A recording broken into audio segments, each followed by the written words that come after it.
FIA World Rallycross Championship continues here at Lousada in Portugal, the season opener. We've had our first 3 rounds of qualifying for Euro RX3, for Euro RX1 and for World Rallycross. And the positions are tightly balanced, particularly between the EV cars and the internal combustion engine cars here in the World Rallycross Championship. It's hard to tell who's got the advantage yet. Well, let's find out a little bit more about this battle of technology.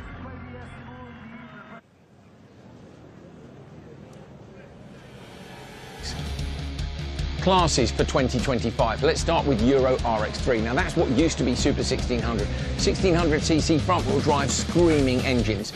Then you move up to Euro RX1. That's supercar in the European Championship. And then finally, of course, the FIA World Rallycross Championship.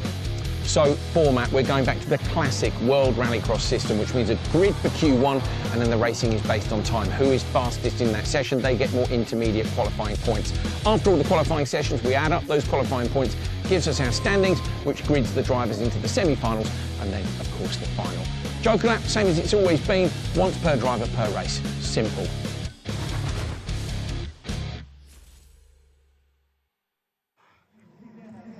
He makes it all sound so easy, doesn't he? Okay, so we're going to start with the final qualifying runs for RX3. Now, don't forget, this is not about being first to the checkered flag. It's about fastest laps in each of the sessions, for which the fastest driver gets 50 points on down. So currently, it is the local man, João Ribeiro, who is the points leader, and Joaquim Machado behind him. Then 3 of our regular Euro RX3 non-Portuguese drivers. Now, we probably have more drivers here from Portugal than we're going to see next time out in Höljes, but who knows, if they finish well here, there's the incentive to move on. Well, welcome back to the paddock here in Portugal. Again, I'm Martin Haven for this one and only time, alongside my Andreas Bakkerud, and we're joined by 2 of our RX1 drivers, Yuri Bolewski. You can see why he didn't make it into single-seaters, and Nils Follen now, much more of a racing driver stature. Boys, well, let's start with you. Yuri, you've looked very quick so far this weekend. Is this a track that immediately felt like you worked well with it? Not really, actually. You know, this track, we struggled a bit in the last sector specifically. You know, these slow corners, I don't think they fit my driving style. Neither did maybe perfectly fit our car. I think where we are really strong is a sector 2, the gravel part. All right, well, let's take a look at the track. This is the first of our Euro RX3 grids off and running. So for those of you that are catching up with live Rallycross for the first time this season in this session, out of the tarmac turn 1, little jump Andreas, and then into turn 2. And it's this long sweeping section down the hill. It looks flat on camera. It's not. And this corner also is much steeper than it looks. Sousa had a great start. By the way, we're joined here by Nils. That Audi, is that built by Vollan Motorsport? The Sousa car, yes, this is Vollan Racing Audi, yeah. Have you raced that car? Maybe. I don't know, I drove a lot of them, to be honest. Shakedowns, races, yeah, it could be that I was in the car once, but I'm not quite sure, to be honest. Do you bring a lot of like your driving style from RX3? I keep on saying Super 1600 because it was named that when I was driving. I'm old, yeah, I'm sorry. Do you bring a lot of that driving style into today's race? Yeah, I think a lot. I mean, on the asphalt part, I try to be very smooth. But I see already on the gravel part, I need to switch my style. I mean, when I look at Yuri's onboard, you see he's quite going sideways, flat out there. This is not really RX3 style. Yuri is top-notch on the dirt. I mean, I don't think many, even in the World Championship, would have your pace on the dirt. But yeah, I think, what's the weight on RX3 compared with supercar? Yeah, I think on the supercar you have now 1,300 kilos, so I think it's around... Yeah, 1,300. Yeah, so it's much heavier, of course, and if you go on this braking, you feel that it's much heavier a lot. I mean... So RX3 can be 1,000 kilos? Yes. So 300 kilos less. That means you can charge way more into the turns. Exactly, yeah. You have much more speed in the apex as well. So it's a very different style of driving. I see you driving. I see where you're losing a bit. Yeah. Also on the tarmac, you bring sometimes a little bit too much speed into the apex. Yeah, that's true. I mean, we like to look at our data. Sometimes I win to Yuri on this asphalt part because I'm very late at braking. But yeah, on the same time, I'm losing 3/10 then afterwards. So yeah, it works not always. Less is more in Rallycross sometimes. And that's the balance, isn't it? You can carry more speed in, but then you're going to be slower on the exit, and that leaves you vulnerable. So yeah, it depends whether you need to pass or whether you're trying to defend. Yeah, that's true, yeah. What did you change from last year, Yuri? You have obviously taken a big step, also from the test, I would say.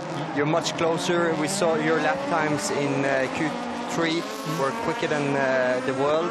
Do you think they had a little bit watering on the dirt, maybe? I'm not sure about the track condition. I mean, I didn't know how it was. For us, it was really good.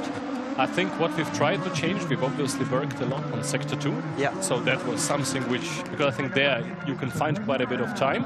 Where we still struggle, maybe you see Sector 3, the slow corners. I think it's both maybe a driver and the car. It's never the driver. Yeah. I think also, yeah, because Andre Costa coming out on top on that one, and he did have the fastest lap as well. 42.2, his final, no, 42.0. Teixeira had the fastest lap of the heat. And a very quick heat, because he's been quick so far, but it didn't look like he was quite on it there. How much of the drive is likely to be changed in the setup, Andreas, between these qualifying runs? It's hard. He could have had an issue. I didn't pay the most attention. I was speaking with Yuri and Nils. I'm sorry, guys. It's hard to be the rookie here, but it could have been something on the track as well. But yeah, he looked quicker earlier. Maybe somebody's got newer tyres, maybe someone's got older tyres. So there's all of these elements that go in. And Yuri, you have to judge when the best time to bring in a new tyre is or when to use an older tyre. So that's all part of trying to figure out what everybody else is doing as well, is it? Well, I think for the moment we are quite safe in terms of the points. So I think this Q4 for sure we are not taking any new rubber in because more or less, yeah. Have you only done one set of tyres so far? We've rubbed in both sets. Actually. Rubbed in. Yes, yeah. They rubbed in, but we were driving the ones. It used with the other compound we used in the past. The brand new tire normally were better off the line and very good in the first 2 laps. This Hoosier tire works a bit different. You don't have the same edge on the new tire, do you? True. And also, I think off the line, when the tire is not rubbed in, don't forget we don't have a tire warming this and last year. And when the tire is really not rubbed in, these first meters of the line, I think you are really wheel spinning too much. You know. Thanks for the information. It's going to cost you. It's good to know if I'm going to do a comeback one day. Look out for him in Höljes, by the way. He won't necessarily just be doing commentary. And Nils, everything is about performance. So it's strategy, it's what your spotter's doing in terms of how you're taking the jokers. And the only time you're learning how that's working on the track is in qualifying when you're also trying to look for that lap time. Yeah, I mean, I'm quite happy with my results till now. I mean, 2 times I made a mistake which cost me, I think, 2 times once the first place. Yeah, I thought Yuri was on the inside, so yeah, a little bit all happened faster with the car than with the RX3 car last year. Then, yeah, yesterday I had also some slight mistake in this turn 2 in first corner, so it cost me, I think, again, the 2nd place. But overall, I'm quite happy, and I think we are doing a good job. Let's see if Rafaela has to start again. She has won all the starts so far. She has another been quick. Exceptional. Again, she's starting on the right-hand side of your picture. Lane 4. Come on, elbows out. Very quick. Now, she didn't get her elbows out in the first couple of heats when she was alongside somebody else. She just allowed it to work out the way that you want to, perhaps, in qualifying, when you're not looking for the lap time, when you're not looking for the position, you're looking for the lap time, and that's really important, is to keep the car in one piece, not to have contact, not to have damage, not to lose laps on the track. So Rafaela Barbosa, she'll be joining us after qualifying to give us a little summary, but it is Sousa Jr. with the lead. And, OK, so Luis Pereira jokering on the first lap. Now, joining us as well is Nicholas Gronholm. You had another good run in Q3, Nicholas, out front from the first corner. And that immediately, I guess, decides what you're going to do for the rest of the 4 laps, when you're in clear out front. Yeah, of course, you're in the charge. Normally, especially here, it's very tricky to pass. So if you get the start, it helps you a lot. You can control the race. So yeah. Sorry to interrupt. I just see Sousa Jr. going 1/10 faster than in the previous heat. He's got his foot down. He looks strong in Q3, and see also Rafaela is catching up, trying to learn from Sousa Jr. there. Looking quick as well. 42.5, going a bit slower than Andre Sousa. So just behind now with 4/10. Niklas, are you putting on new shoes for Q4? You'll see. Well, of course we won't, because we can't tell, so you will know, we won't know. By the way, did they water the track before your last qualifying runs? No, actually they haven't. So. All right. Did you scrub in your new tires yet? You'll see. I love the way the fits tell you so much. Rafaela Barbosa taking the Joker lap there, so she comes back out in front of the Twingo. So she is the third to Joker, and that leaves Sousa out front. I'm impressed with the way she has improved with every time she's been on the track, and that's sort of what you expect from a younger driver. Yeah. Is that they will have better pace every time they go out as they just start to feel the car up. She told me yesterday she's only been in the car 3 times before this weekend. Yeah. So, I mean, that's not easy when you come here as an 18-year-old, I would say teenager girl. A lot of following, a lot of backing, a lot of homegrown everything, a lot of history. And then trying to perform immediately, that's not easy. So Sousa jokering on the last lap didn't work for him. And Sampaio coming across the line in front.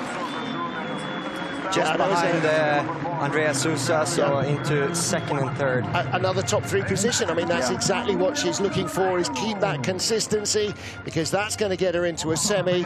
And once you start to go racing, then anything can happen. And you know, that's what everybody's looking for. As in all other forms of motorsport, qualifying is one thing. The race itself is entirely different. Lionel Sampaio coming out on top then. And our colleague Rafaela Barbosa just lives about a 10-minute drive from the track. So that's this is almost literally her back garden. And I'm sure lots of friends and family and school friends and, you know... Another strong start. I mean, yeah. If that would be me, I would probably squeeze a little bit more in there. But she did the right thing. Trying to go for the undercut, but they closed the door on her. Well, we've seen on the other hand, Ollie O'Donovan hasn't finished a qualifying run yet because he has had contact in each of the 3 outings. So you're learning more by completing the laps, Niklas, than you do by breaking the car. Yeah, of course. And it's, yeah, like O'Donovan and Rytkönen both haven't had too many laps around this track. We were lucky to have the pre-season test here. And how many laps did you do in testing? I think around 50. Yeah. We were only allowed to do that amount, but it's a good, of course we are in a better position compared to them.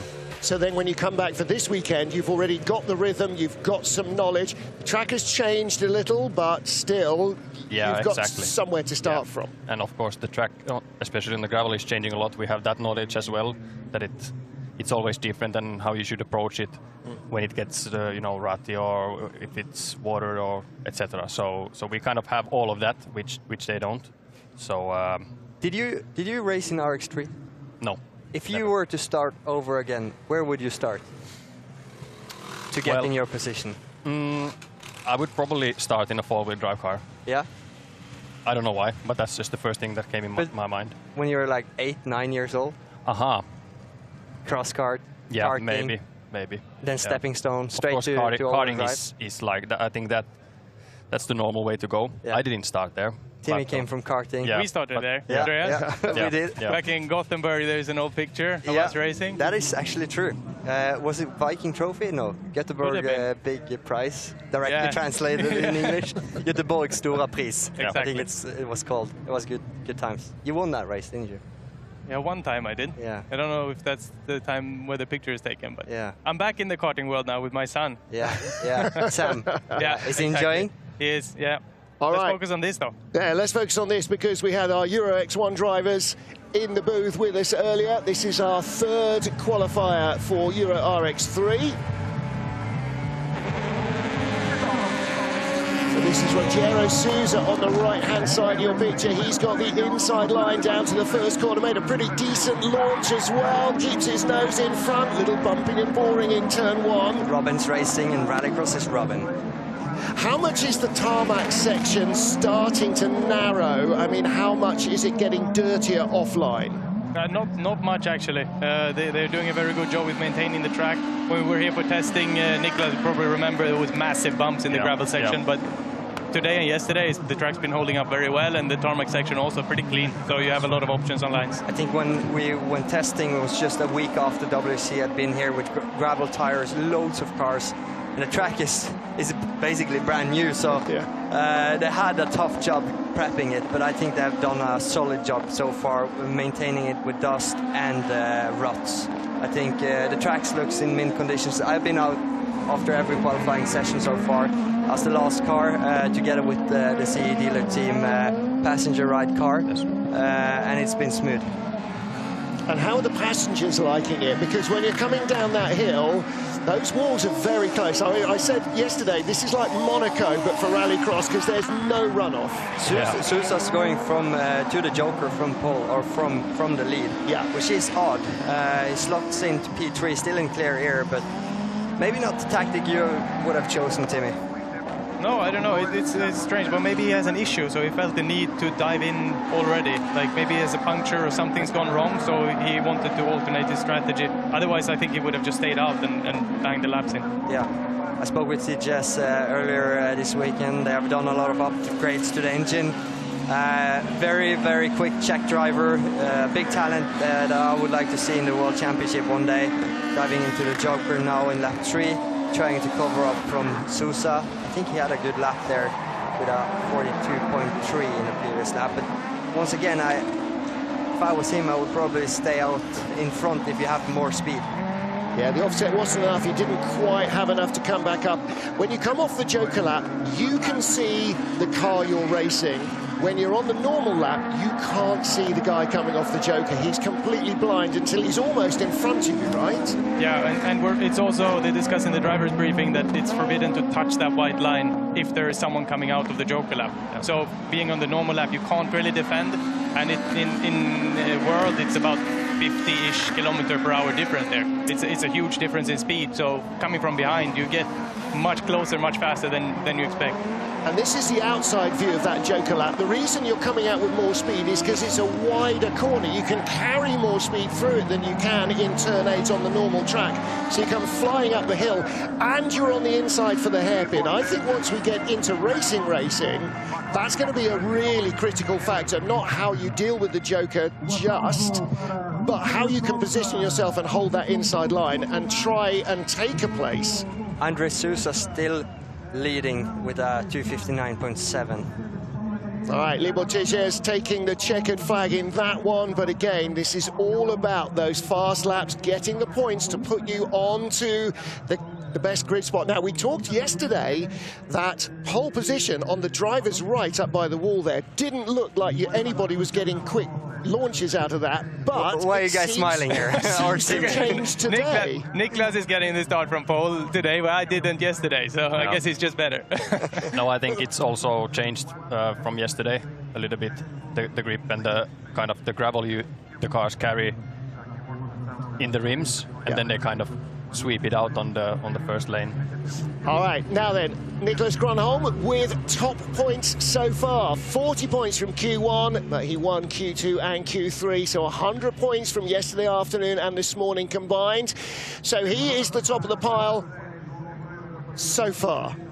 EV just ahead of the best of the ICE cars, the best of the petrol engine cars. Both of you guys, Timmy and you, Nick, you're both in electric cars. Do you think that actually the balance is about where it needs to be on this track? For the moment, yes. It's very close. But yeah, it can change from track to track. So we'll see in the next races. I have no idea, to be honest. But at the moment, it looks like it's very tight. I think we, with the electric cars, can do a little bit better as well. I think they have huge potential in the ICE cars still. So I spoke with your team principal, Jussi Pienomäki. Which one will win today, EV or ICE? What's your take? My take? Yeah. EV. All right, you heard it here first.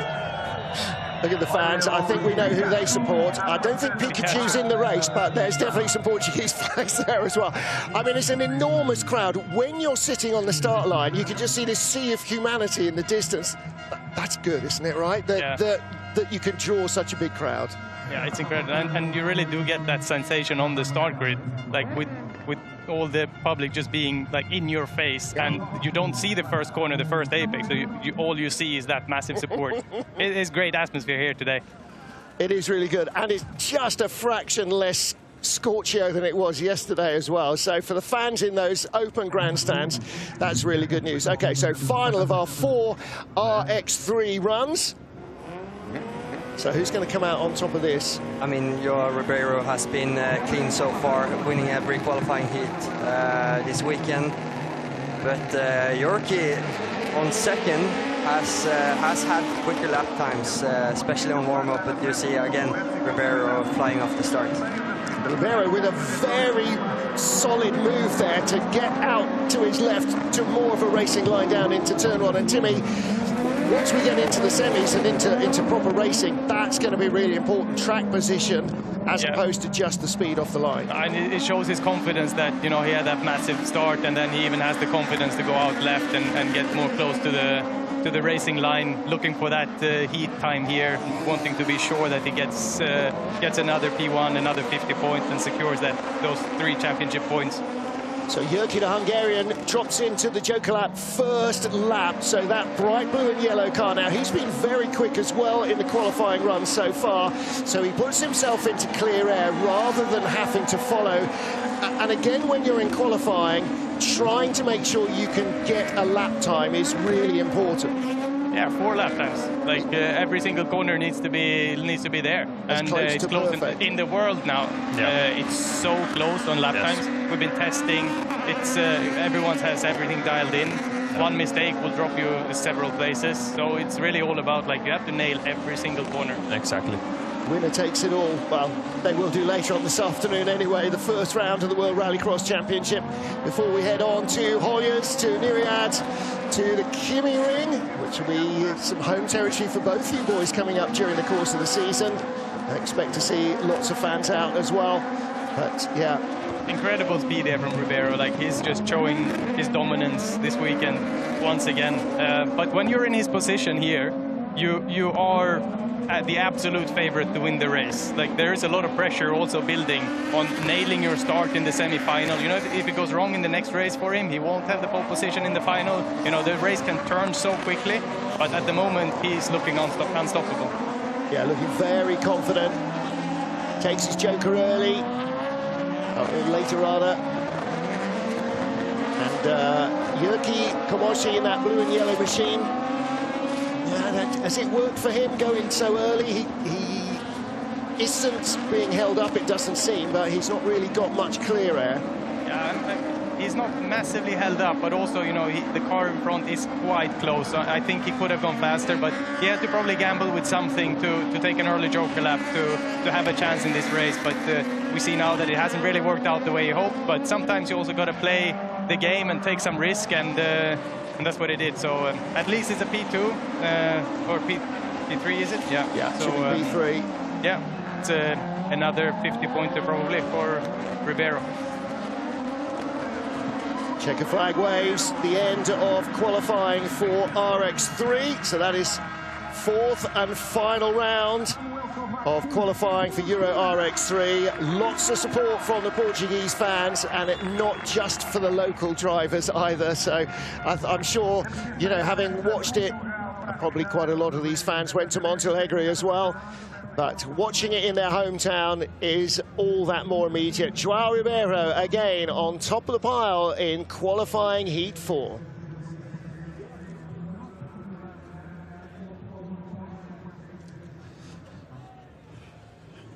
Okay, so we have lots and lots more action to come in this final round of qualifying. I'm going to let the boys go because any moment now the RX1 cars are going to start heading off down the hill, so they need to go and join in. Thank you very much to Timmy Hansen and again to Niklas Gronholm. Out in the paddock is Andreas. Where's he wandered off to? I can't see him. Where's he got to? I'm back with KMS and Johan Kristoffersson. Looking at your Q3, it didn't look quite perfect. Like, it was bugging a bit. We saw on board where your car was bugging, and also taking the Joker the first lap. What was the plan? What happened to your jacket? Yeah, I took it away. Okay. It's quite warm. Right. But no, you turned the question again. What happened in Q3? No, we had a sensor failure. So turn 2, it started to, like making cuts on the engine. So basically, I was just trying to get out of the way and take the Joker lap because it was quite severe in the beginning of the heat. Did the Joker, and then, for some reason, when a sensor fails, it comes and goes. And for one lap, it was more or less okay. So it was coming and going. So, but hopefully it should be sorted now. Thank you, Johan. Thank you. All right, so we did wonder what was up with the car. A sensor issue, meaning that obviously it's not fueling, it's not sparking in the right position. So, trying to get out of the way. So, Euro RX3, let's take a look at the points then. João Ribeiro on top of the pile still, and again, 50 points from each of our 4 qualifying runs. He is the man to beat here, isn't he? Joaquim Machado still in second place ahead of Libor Tejes. But the qualifying means that is now decided where you start and where you finish. In the top 12, you're going through into the semis. Below the top 12, you're not.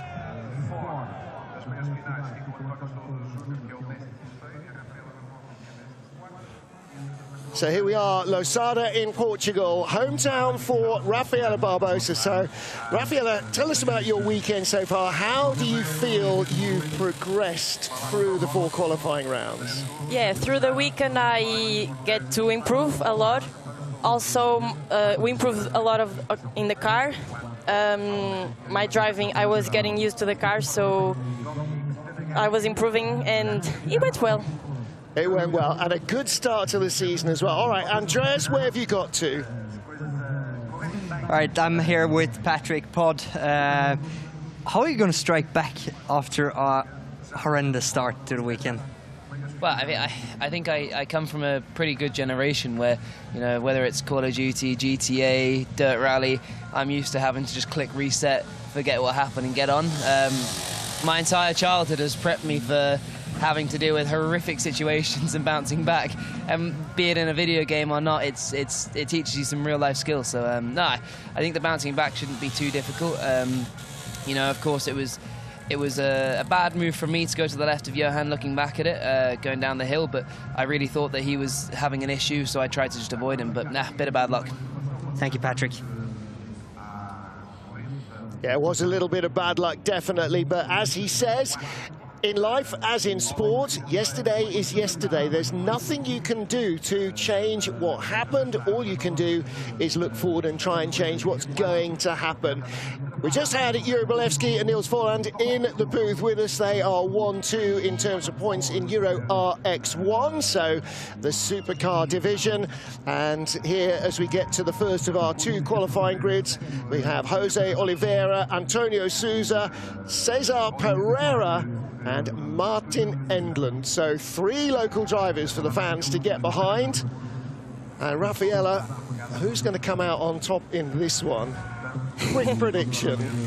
I don't know, I think Endland has experience. Also, Jose Oliveira is a good driver, but sometimes he just get a little bit excited, but let's see. All right, so the closest to the camera there, he's on the left of your picture, the right-hand side of the drivers. Look at it, very slow start from Cesar Pereira, and that blue and orange car finished the first qualifying run on a flatbed. He's had another problem, I think, yesterday afternoon, and it didn't look like he got away at all well. So we've gone from the front-wheel drive 1600cc Euro RX3 to supercar territory. These turbocharged 4-wheel drive cars in Euro RX1. Martin Endland leading at the moment, but didn't finish the last qualifying run. The car came to a halt. He looked like he had an issue. The bonnet was up. Don't think there was a fire, although the fire guys were with him. And right behind here, Jose Oliveira. A little bit of contact there. How close can you get to the walls, Rafaela, when you're coming around this track? Because the concrete is right by the dirt. Yeah, we get pretty close to the walls. you have to think really, really great to not hit it. Yeah. It is a little like Monaco. There is no runoff area at all here. The curbs go right up to the walls. Did a little track walk that you may have seen on the World RX socials with Kevin Hansen, and he was saying that he really likes that. They really like the way that the curb goes right to the wall, and there's no question about how far you can go. No worrying about track limits in this. So Englund, Oliveira and Sousa, nobody jokering yet. And they're all far enough apart that nobody is disturbing anybody else's lap speed, so that makes sense.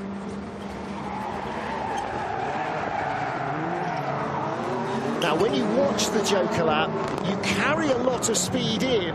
Oh, and there is the drama. Carrying just a little too much speed. But Sousa... still in front of César. Yeah. So it does look like Herrera's got a problem with his car, the blue and orange machine.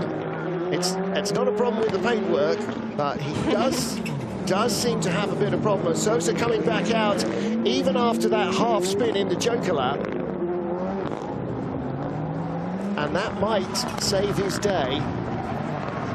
Martin Englund being hotly pursued by Oliveira. Oliveira, yeah, very close, but just a fraction slower than Englund.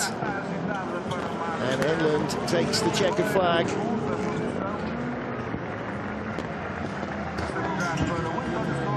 Well, that's the first drama we've really seen in the Joker lap, because that long left-hander at turn 8 on the Joker lap is a little more open. That's why they carry more speed out onto the run-up to the hairpin. But Martin Englund finishing on top of the pile. Okay, let's catch up again with Andreas Bakkerud. He's vanished somewhere. Let's see what he's got to. I'm here with Kevin Hansen, and I was here during testing. I've been here throughout the whole race weekend, and to me you look very strong and confident, but you have struggled the race to put everything together. What can you change in your approach to make sure that you are P1 to the final? Yeah, I think you're right. I think we've been feeling pretty good. We did some changes overnight as well. That's helped my confidence and improved a little bit, you know, the performance on track with my driving style with the car. So feeling really happy with the car. I think we were usually a bit unlucky yesterday, obviously with the watering before Q1. Didn't put us on pole, and then, you know, rallycross. Then you don't start on the inside. You have to battle your way through. Didn't do a great turn 1 in Q2, so but Q3 was a bit better. Got a bit of a better run there. So starting second in this last quali, and hopefully we can get a few elbows out and get a good run in. So what are you saying basically? You miss having another Norwegian in the field. Yeah, exactly. Why are you not joining us? Let's go over to you guys. Yeah, there's the $64 million question. There's probably not that much of a budget, but I'm sure there are a lot of potential World Rallycross competitors who are watching this weekend and still struggling to try and put a budget together, and hopefully we will see a few more of them coming out during the course of the season. Well, Martin Englund making a very strong start in that one, jumped in front, got his nose in front. And is there still a problem with that car? I'm really not quite sure what's going on. Coming back from the Joker lap, Sousa on the inside. Yeah, that's really interesting. I think we're going to see a lot more of that in the semi-final and in the finals, that exit of the Joker lap has to be timed perfectly. You can come from behind. The driver who's on the normal racing line can't cross over the white line, can't shut the door hard. So coming off the Joker lap is normally a bit of a disadvantage. Here it might actually be an active advantage. So Martin Englund with a 38.4 best lap in that, nearly 4 tenths ahead of Jose Oliveira, who had a 38.79, so effectively 38.8. Now then, he was in the studio a moment or two ago. Now he is on the grid, Yuri Bilevsky, and he starts closest to the camera in that sort of pink and red and blue car. Mika Limitainen, 37, red and black. Nils Folland with the Swedish colours in the centre. Lars Lundqvist, who came out on top in his third qualifying round. And Damian Litvinovic on the right-hand side in the Audi. That's a very even start, and again, elbows out in the middle from Nils Folland, going around the outside of Yuri Belevsky, and I think these two are going to be season-long rivals, still side by side as they go down the hill. The outside line, now, I did think this on the track walk, the outside line might be the dominant factor there, because the next corner going down the hill is a left, and if you're on the outside in that right, then you can control the left-hand side, but they are still side by side. Belevsky gets onto the loose, slides out wide and drops down a spot. Contact at the hairpin. Now this looks like a semi-final already, Rafaela. Yes, a lot of fights. So Mika Limatinen trying to get his nose in, but in the end, Yuri Belevsky just had enough traction to deny him. So Nils Folland leading them down the hill, Belevsky and then Limatinen. And Laszlo Kiss not really making much impression in this one. It was his first lap of 41.1, so he's a second off the pace. In fact, he's 1.5 seconds off the pace. Jokers now. Wonder if he's got a little issue or whether they have just used the same tyres all the way through qualifying. Damian Litvinovic jokering on the first lap. It is an Audi 1-2 at the moment. Nils Folland ahead of Yuri Belevsky, and he's stretching away. 37.9 on the last lap, 38.0 from Belevsky. It's disaster! All going so well according to schedule, and then suddenly Nils Folland is on the loose and up into the wall.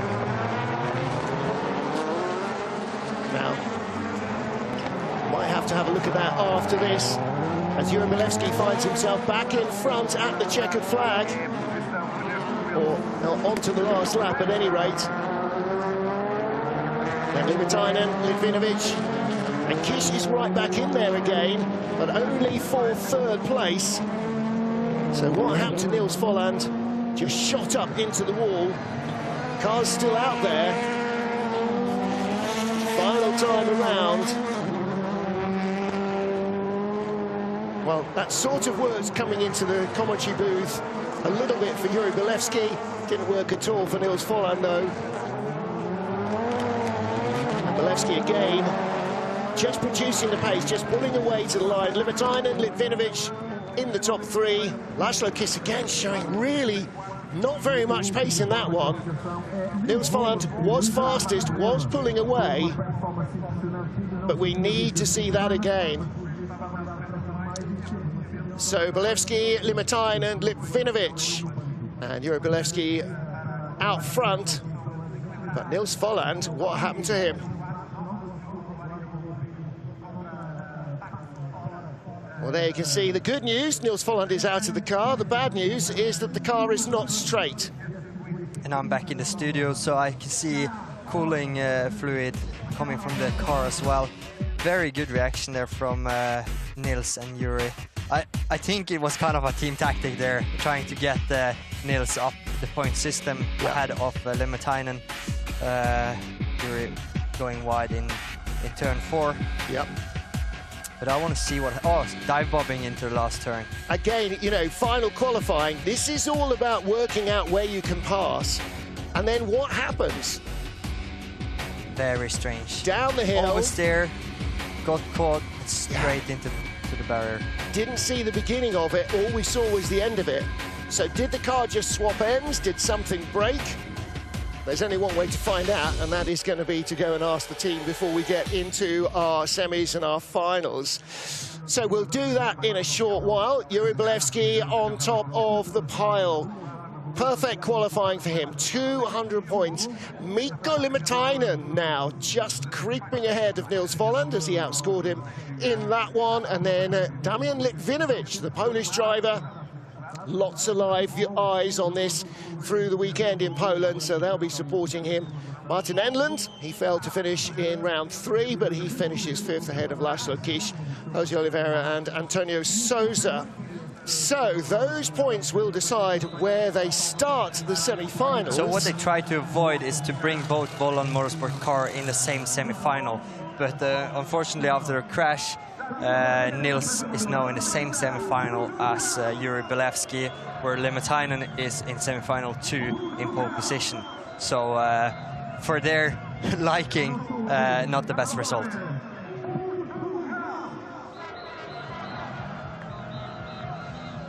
Well, the Portuguese fans have been treated so far to a lot of exciting action. Let's take a look at what happened in our last Euro RX1 heat. Niels Folland, we're picking him up midway through. A big drift. In turn 2, big drift in turn 2.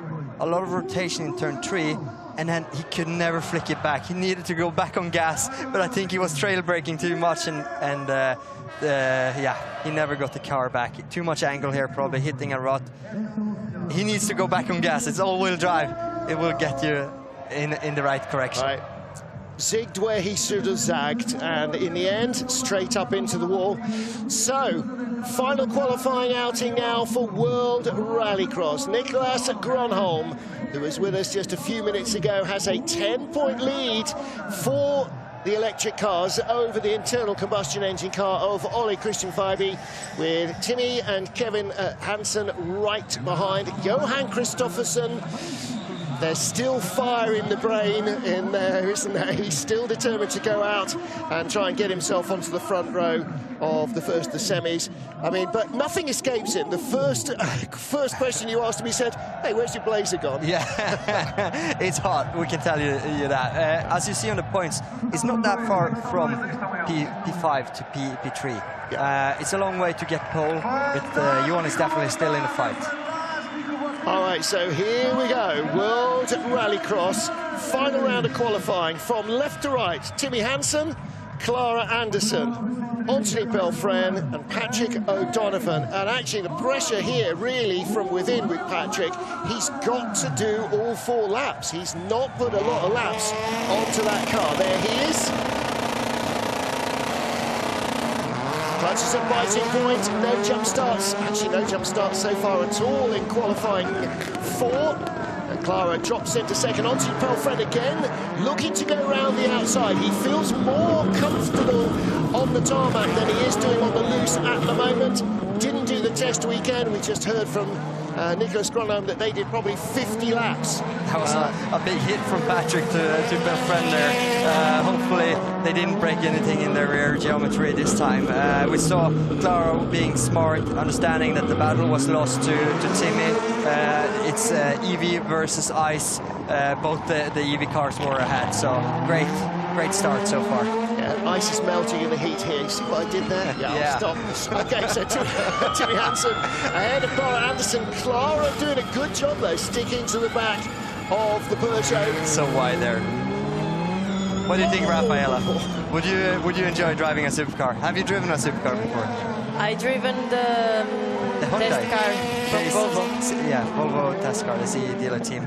It's cool, right? The acceleration. Really cool.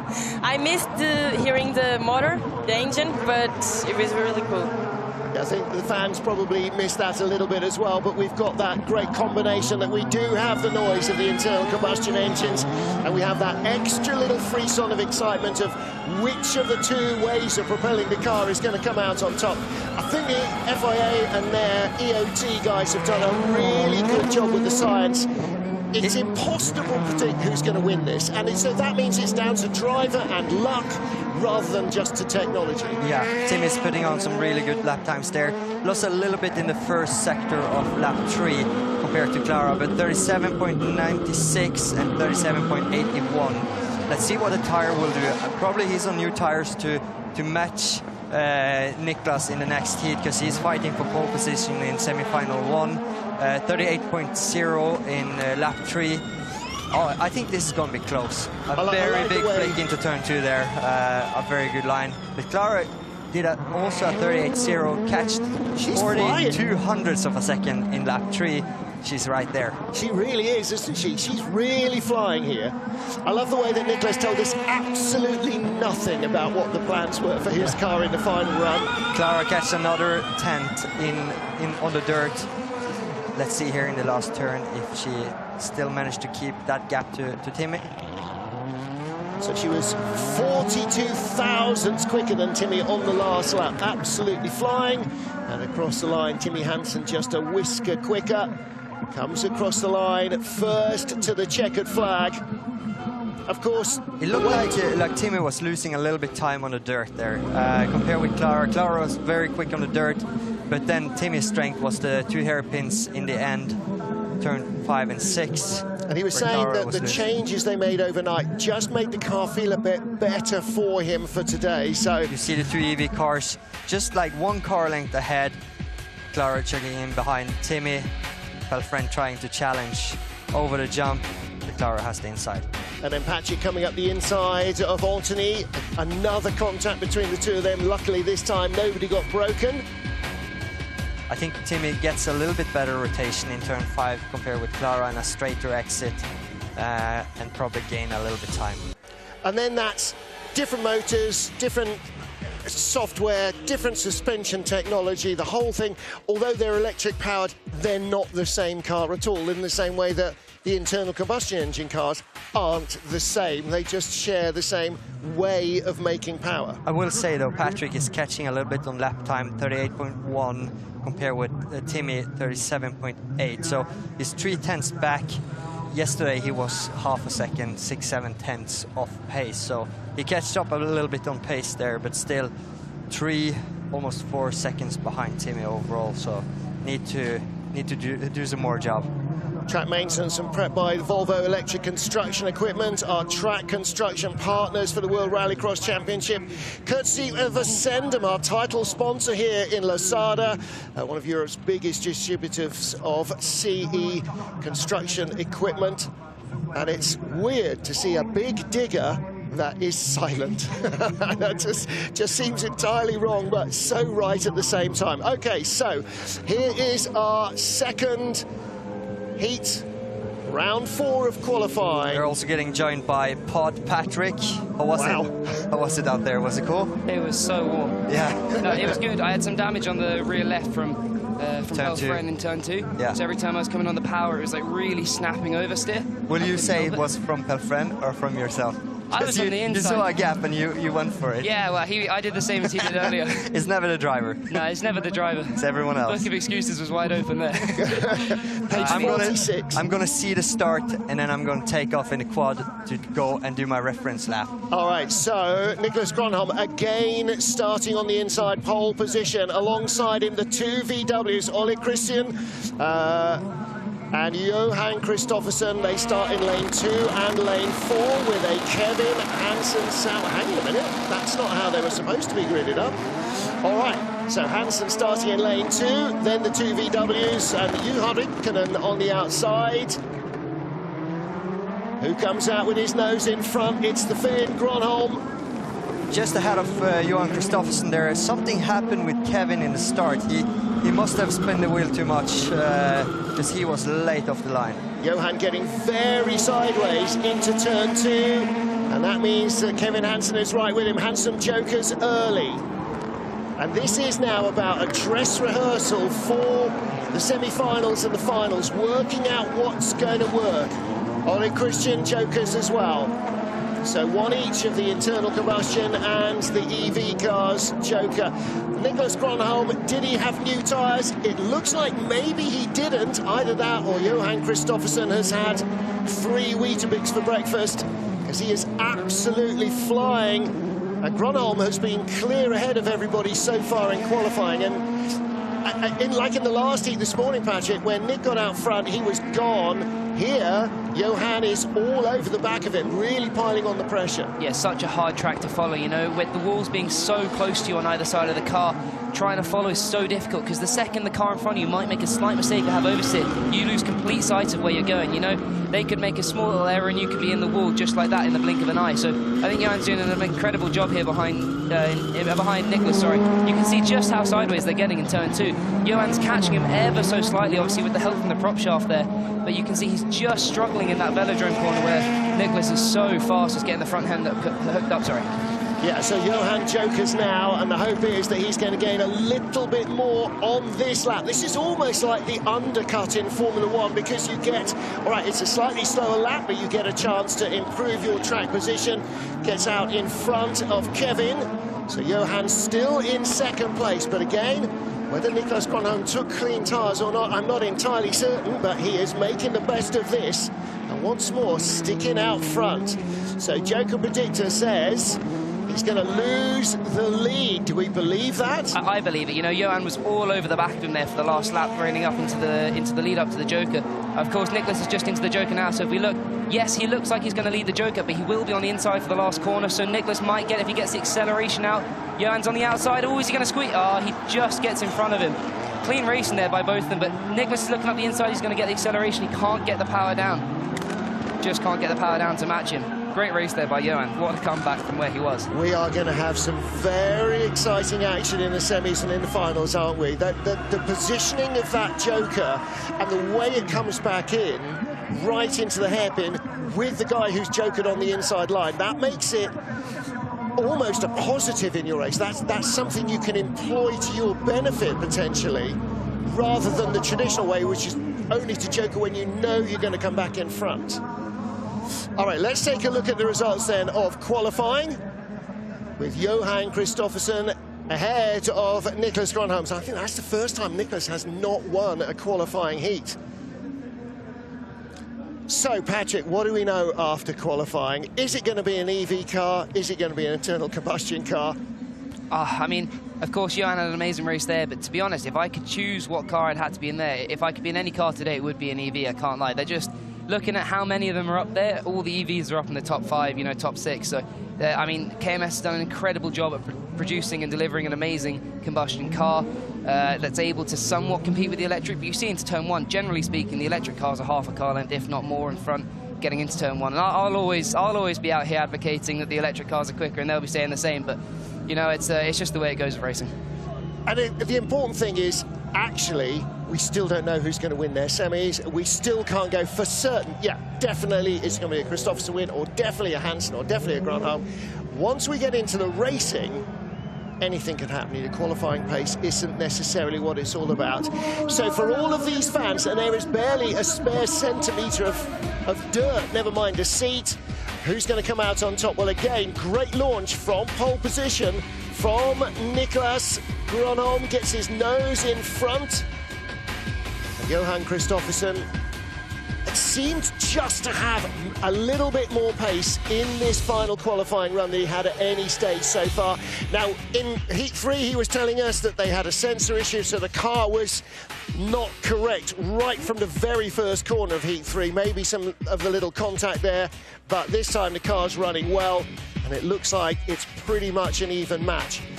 But 4 rounds of qualifying, you've got to be good in all 4 if you want to be at the sharp end, right? Yeah, you've got to be good in all 4. And I mean, of course, having the one event spread over 2 days just means that the pressure builds up inside some of the drivers' heads between the 2 days. You know, you could have a shocking 2 first qualifiers. You've got to come into day 2, reset completely, and just get ready to go. Hardest thing in sport is to let it go and focus on what's coming up without failing to learn from what happened. So, in terms of timings, Johan Kristoffersson with the outright fastest, ahead of Niklas Grönholm, Kevin Hansen, Timmy Hansen and Clara Anderson. So, internal combustion ruling the roost? Well, not quite the way it worked out, because they haven't had the consistency. With the points, Niklas Grönholm at the top of the board with 2 perfect runs, Q2 and Q3. He's been in the top 3 each time out. Johan Kristoffersson right in there. You'll never count out the Hansens. Norway's Zoe Christian, ahead of Clara Anderson, Juha Rinkkinen, and Patrick back up into 8th place. You and Anthony Pelfren have been swapping paint and positions all the way through the qualifying so far. Yeah, I haven't really had a chance to, you know, break away and show what we're able to do and what kind of pace we were able to produce. To be honest, to put it bluntly, I've had a shocking qualifying sessions, you know. I have used that phrase a couple of times. It's been absolutely shocking, but you know, just of course, like you talked about resetting, we're just going to have to reset and go for it in the semi-final. You never know what could happen in turn one. You know, best case scenario, I think I'll be in with Clara looking at the points just there, but yes, best case scenario, you know, Clara takes out the pack and I managed to get in. You know, I'm just saying that because she's joined us here in the comms box. Well, I'm not sure that you can maybe pay her to do that. But, you know, once we get into racing, anything can happen. You can go from first to last, last to first. You can be 0 to 0 in a second. And sometimes, Clara, it's not even your fault. It's what happens around you, right? Yeah, absolutely. And we have seen how much carnage there is in turn one here. So it will be a show for sure. All right, so here is semi-final one. Nick Gronholm and Timmy Hansen on row 1. Ole Christian and Juha Ritkanen on row 2. Anthony Pelfren on row 3. So, Anthony, like Patrick O'Donovan, is going to have work to do. And like Patrick, is test day behind. So 50 extra laps that you might have had in that time that you're kind of trying to build up that knowledge of. But for your team at Clara Anderson, Nicholas Gronholm has had a great run through qualifying. Did he have new tyres on for that final qualifying run? I'm not sure I should say, but I think he's fast no matter what tires are on. Well, he told us we'd find out. Maybe find out from someone else. yeah, okay, so you're not telling us. I thought we might get more from a Swede than from a Finn, but clearly not the case. So Johan Kristoffersson and Kevin Hansen, the old rivalries are still at the fore, aren't they? And then my two guests, Clara Anderson and Patrick O'Donovan. You can't be squaring up to her in the commentary booth as well as on the track. That's just not the way that works. We're selling this as bitter rivals on the dirt and friends in the paddock. And actually, I think that's a pretty fair way of summing it up. You know, everybody is competing against the track, against the technology, against each other. But you know that you've all got to live together afterwards, right? Yeah, absolutely. For sure, some are better friends than others, but I think we're all good to each other. It's like a big circus, you know. It's one big family. It's just constantly moving around the world with each other. You know, whether it's sending thank you messages to Clara when she picked me out of the hat first the other day and gave me pole position, or you know, I send How I Met Your Mother memes to Timmy Hansen. He sends them back. So I mean, everyone's kind of friends off track, generally speaking. But no, you've always got to be fierce on track and friends off. I think that's the thing, isn't it? You know, you've all got this passion for racing, you've got the passion for rallycross, same as, you know, tens of thousands of fans who are sitting there watching at the first corner. So it's important that we try and get everybody together. So, as you can see, it's a pretty fluid, pretty fluid studio. We're right on the edge of the paddock, so drivers come and go. Now, what are we going to see here? All right, so highlights of the day so far. Well, we started with qualifying 3 with Euro RX 3, Euro RX 1, and then World Rallycross. We've just gone through the 4th and final round of qualifying. And we're joined by Anthony Pelfren. Anthony, c'était un peu meilleur la dernière séance? A little better the last session? Le deuxième virage, toujours ma partie terre, j'ai du mal à m'y mettre. Turn 2 is his Achilles heel. I'm not quite sure what Achilles heel is in French, but he's shaking his head. Turn 2 is the key to speed all the way back up onto the tarmac, and he's still got to work that out. And like Patrick, comme Patrick, vous n'avez pas fait la séance de testing, on manque 50 des tours. Hein? C'est ça. Yeah, so 50 laps shy. Start. Right, ladies and gentlemen, next up, semi-finals and then into finals. We've got a lot of racing to go. We're going to leave you in a moment, but we will be back at 2 local for a 2-hour show. Patrick, what do you think going into the finals? Quick thought. Go fast, take chances and send it. Clara? I want to reach the final and have good pace. Top 3 it is. Bonne chance, Anthony. Merci. All right, okay. Everything's still open for these guys. We will be back at 1400 local, 1300 GMT, 0800 Eastern, wherever you are. Join us then for our 2-hour live show. All the semis, all the finals, all the action. We'll be back here. Don't miss it. Formula One, forget that. This is where the action is.